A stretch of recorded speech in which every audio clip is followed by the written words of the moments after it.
Office shock is abrupt, unsettling change in where, when, how, and even why you work.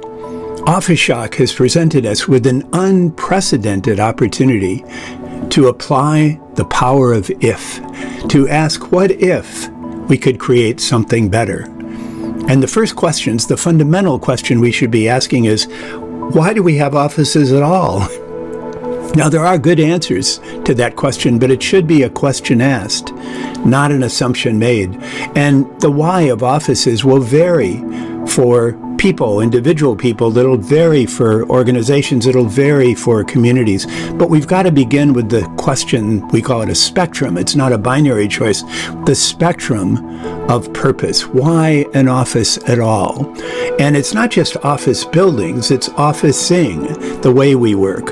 And ultimately, it's the office verse that we're going to be creating, the anytime, any place way of working that we've been prototyping during COVID, but it's going to scale. It's going to take a long time to figure out how to do this well. We're moving into a 5 to 10 year period of prototyping, of learning how to survive, how to thrive in this office verse, how to create better ways of working and living. And once we settle on the purpose and the outcomes, then we can ask, how do we create a culture of belonging, a culture of equity, a culture that welcomes diversity.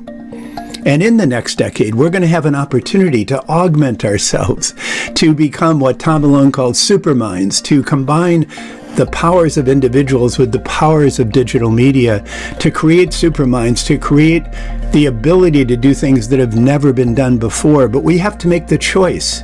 Where do we want to be on the spectrum of augmentation? What if we could be augmented in ways we've never been augmented before?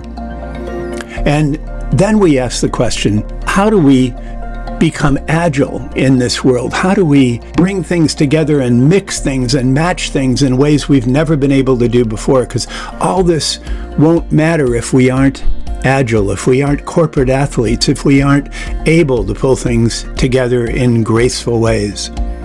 So the book Office Shock shows you how to make your choices of where, when, how, and even why you want to work, how you can apply the power of if to imagine, what if there were better ways of working? What if there were better ways of living? And the book Office Shock shows you how to do that.